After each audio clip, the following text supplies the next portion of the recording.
হিন্দুস্থানে তথা ভারতে ইতিহাস করলেন মুসলিম তরুণী ফাতিমা তাহিলিয়া।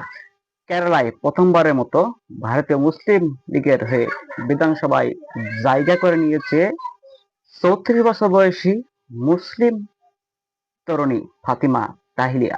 সাম্প্রদায়িকতা, ইসলাম বিদ্বেষ ও নারী বিদ্বেষের ভয়াবহ উত্থানকালে তিনি যেন চোখে আঙ্গুল দিয়ে দেখিয়ে দিয়েছেন, ধর্ম পরিচয় বা লিঙ্গের চেয়ে জনগণের আস্থা, রাজনৈতিক দক্ষতা অর্জন বেশি গুরুত্বপূর্ণ। হিন্দুস্থানে কেরালায় হিন্দু সম্প্রদায়ের লোক বেশি থাকা সত্ত্বেও সেখানে মুসলিম লীগের হয়ে এই তরুণী দেখিয়ে দিয়েছেন তিনি ধর্মকে আলাদা করে রাজনীতি করেন না। তাকে কিন্তু হিন্দু, বৌদ্ধ, মুসলিম সবাই কিন্তু ভোট দিয়ে তাকে জিতিয়েছেন। ব্যক্তি ভালো হলে ধর্ম কিংবা সাম্প্রদায়িক কোনো বিষয় না, সে ব্যক্তি যদি ভালো থাকে সে অবশ্যই রাজনীতি করার যোগ্য, সে ভোট পাওয়ার যোগ্য। এটাই তিনি প্রমাণ করেছেন। তা নাহলে কিন্তু কেরালায় হিন্দুদের মাঝে মুসলিম তরুণীর জেতাটা অনেক বড় চাপের বিষয়।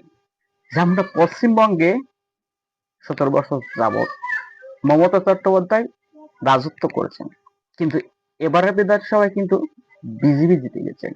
আর পশ্চিমবঙ্গে কিন্তু মুসলিমের ভাগও বেশি। রাজনীতিকে রাজনীতিভাবে মোকাবেলা করাই উত্তম। এখানে ধর্ম, নারী এটা নিয়ে রাজনীতি করা মোটেও উচিত নয়। রাজনীতি যারা করতে চায় তারা ভালো মন মানসিকতা নিয়ে রাজনীতি করা উচিত। সেটা কিন্তু মুসলিম তরুণী ফাতিমা তাহালিয়া কিন্তু দেখিয়ে দিয়ে গেছেন। ধন্যবাদ সবাইকে।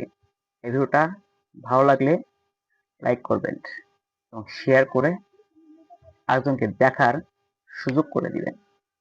ধর্মকে রাজনৈতিক অস্ত্রে ব্যবহার করা থেকে বিরত থাকুন, তাই সেটা যে ধর্মেরই হোক।